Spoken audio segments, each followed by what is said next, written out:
안녕하세요. 반갑습니다. 강사 고정욱입니다. 기사로 알아보는 보험 업권 전망. 어느덧 이번 연도 마지막 기사를 전하게 되었습니다. 자, 올해 마지막 기사, 어떤 기사에 주목을 해야 될지 저랑 같이 살펴보도록 하겠습니다.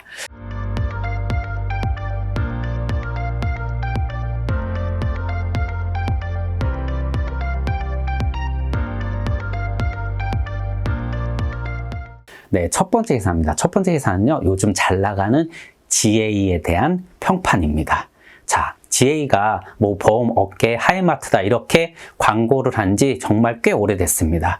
제가 처음에 GA로 근무를 시작한 게 저도 2004년이었거든요. 저도 생보사 출신이었고 생보사에서 좋은 교육을 받고 그를 바탕으로 해서 저도 GA로 독립대리점으로 이직을 해서 그렇게 영업을 하게 되었는데, 이제는 GA가 업계의 이제 대세다.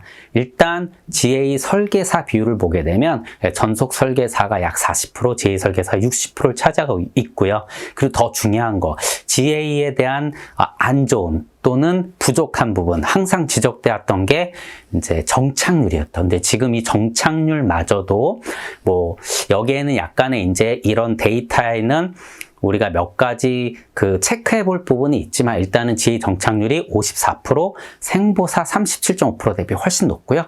예, 손보사보다도 높게 나왔습니다. 그만큼 GA가 지금 업계에선 영업하는데 굉장히 대세로 잡고 있다. 그래서 뭐 아시다시피 대한민국 대부분의 생보사들도 자회사형 GA를 갖고 있고, 현재 업계 1인 생명보험사도 GA를 뭐 이제 추진하려고 하고 있죠. 어떤 방식으로 추진할지는 모르겠지만, 여하튼 이제 GA를, 자회사형 GA를 이제 어떻게든 섭렵하려고 하고 있습니다. 그 정도로 현재 시장 분위기는 이러한 GA가 대세고, 그만큼 소비자분들도 이제는요, 예전과는 달리, 물론 특정 GA를 고객분들이 알고 이렇게 컨택하는 것은 아직까진 그렇지만, 여하튼 보험을 가입할 때 여러 개 비교해서 가입할 수 있는 그러한 대리점의 형태를 띠고 있다라는 거에 대해서는 충분히 인식하고 있다라는 겁니다. 그리고 최근에 모 GA 같은 경우는 1년 9개월 만에 1000명을 넘게 모집하는 이러한 확장세도 보이고 있다. 그래서 이런 GA들이 과거에 부족했던 뭐 교육 시스템이나 영업 시스템 이런 것들도 제대로 갖추고 있고요. 뿐만 아니라 뭐 자회사형 GA들도 제3보험, 건강보험들을 적극적으로 판매하고 있어서 업계 이제 주축이 되고 있다. 뭐 이런 기사 내용입니다.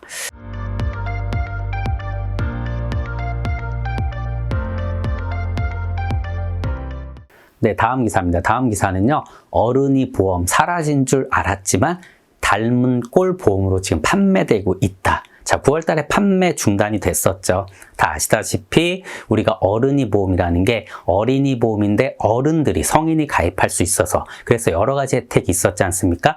같은 보장임에도 불구하고 보험료가 낮다거나, 보험료가 낮음에도 불구하고 거기다 뭐 면책기간이나 감액기간이 짧다거나 없거나, 또 가입 한도가 는다거나 스코어링이 낮다거나 굉장히 좋은 혜택들이 많이 주어져서 하나의 보험 재테크로 자리 잡았었는데, 이것이 이제 어떤 이제 과잉 판매나 불안정 판매, 이걸로 이어질 수 있는 소지가 있다고 해서 이제 판매를 중단했지만, 실제 보험사들은 여러 가지 보험사들이 갖고 있는 좋은 데이터들을 기반으로 해서 이 어른이 보험과 닮은 꼴 보험들을 판매하고 있다, 이런 내용입니다.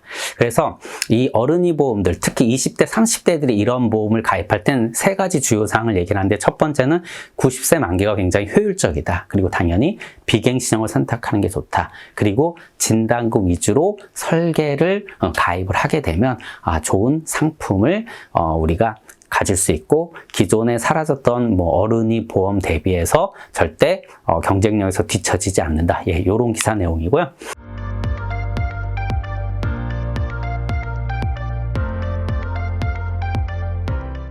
다음 기사는 이제 요즘 종신보험 사실 쉽으로 이제 사망보장이라는 걸 가지고 판매하는 게 사실 쉽지는 않습니다. 다 아시다시피 뭐 맞벌이 부부들, 그리고 비출산, 거기에다가 비용까지, 실제 종신보험이 가장 핵심적으로 갖고 있는 가장의 조기 사망으로 인한 처자식들, 즉 유가족을 위한 이 사망 보장에 니즈가 굉장히 떨어질 수밖에 없었죠. 그래서 이 종신보험 세일즈 컨셉이 여러 가지로 계속적으로 변하고 있는데 뭐 다 아시다시피 가장 핵심적인 게 바로 이 상속세입니다.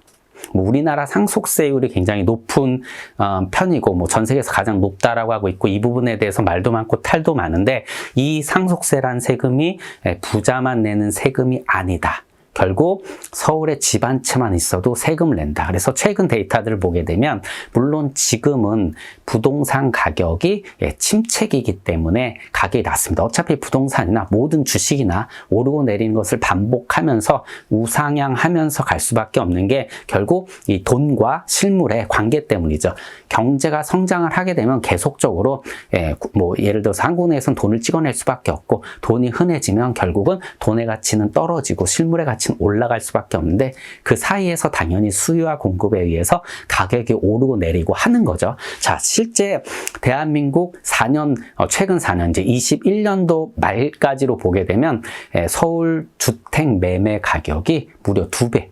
올랐습니다. 거의 10억에 육박을 했죠. 넘었죠. 그리고 상속세 납부 대상들도 2.5배나 급증했다라는 겁니다. 그만큼 부동산이 상속세에 굉장히 큰 영향을 미친다. 뭐 제가 이제 강의할 때 쓰는 자료 중에 하나도 서울의 뭐 마포에 있는 한 아파트인데 보통 뭐 그 당시에 이제 19억, 20억 이렇게 가까이 했습니다.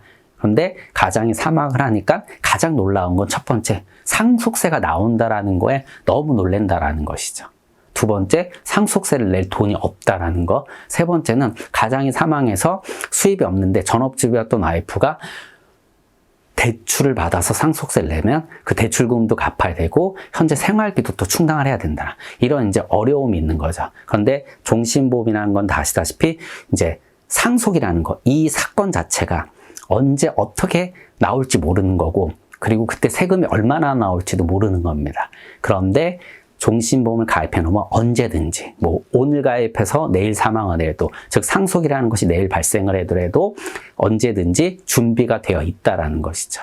그래서 앞으로 부동산 가격 뭐 제가 함부로 부동산 가격이 오른다 내린다 할 수 없지만 오르락 내락하면서 우상향하는 것이 일반적인 실물 자산에 대한 평가이기 때문에 이를 기점으로 해서 종신보험을 가입해 놓으면 가장 유고시 가장 중요한 것 중에 하나가 바로 집을 지키는 것이거든요. 이걸 지킬 수 있게 만드는 굉장히 좋은 그러한 자금이 될 것이다. 예, 이렇게 이제 컨셉을 잡아서 종신보험을 판매하는 것이죠.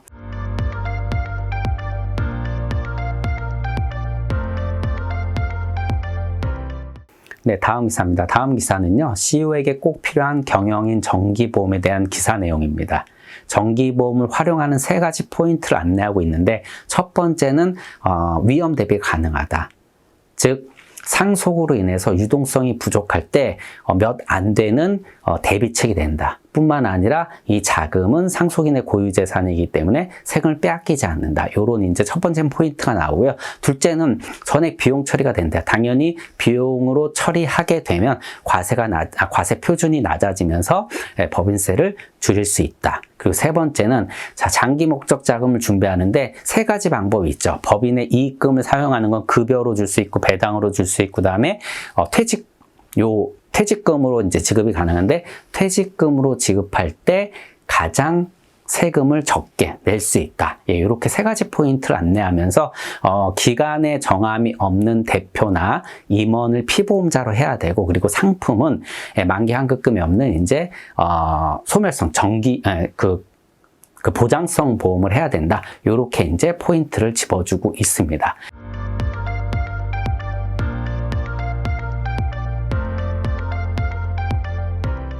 네, 마지막 기사입니다. 마지막 기사는요, 펫보험에 대한 기사 내용입니다. 뭐 펫보험 좋은 거 나온다 말도 많고 탈도 많았는데 이제는 정부가 개입을 해서 이 펫보험, 좋은 보험이 나오도록 도와준다. 다 아시다시피 반려동물 키우시는 분들은요, 이 병원비 부담될 겁니다. 저도 큰 강아지를 키워봤지만 병원비 꽤 부담이 되고요. 실제 우리 사람들은 국민건강보험료를 내기 때문에 국민건강보험 혜택을 받지만 동물들은 그런 혜택이 없죠.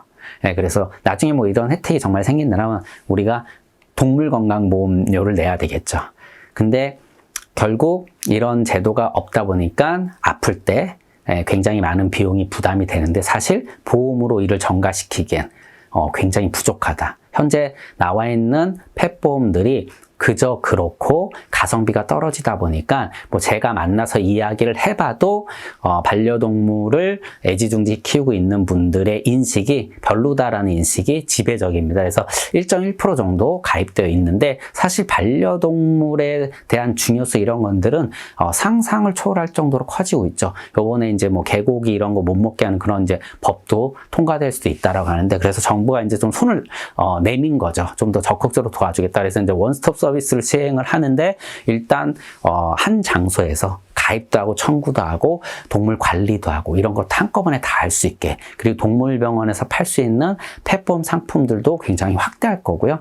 그리고 반려동물 이제 이거 등록하는 게 굉장히 중요하지 않습니까? 얘네들도 등록 인식이 되어야 어떻게 보면 이제 체계적으로 이 보험 혜택을 받을 수가 있는데 이런 것들은 예전에 어떤 칩을 씹는다거나 이제 찝죠. 뭐 살에 뭐 예를 들어서 또는 인식표를 다는데 이런 것들이 이제 분실되는 경우도 있고 그래서 이런 걸 홍채나 주름, 코 주름으로 이제 할 수 있게 한다. 이런 제도를 계속 마련하고 결국은 이런 도움을 정부의 적극적인 도움을 받아서 보험사들이 자율 경쟁을 참여하는데 부담이 없도록 결국 보험사들이 경쟁을 통해서 좋은 상품을 서로 내놔야지 좋은 상품이 소비자분한테 다가설 수 있기 때문에 이런 시장을 구축하겠다 이러한 이제 방향성을 갖고 해당 펫보험 시장을 활성화하겠다라고 정부가 발표를 했습니다.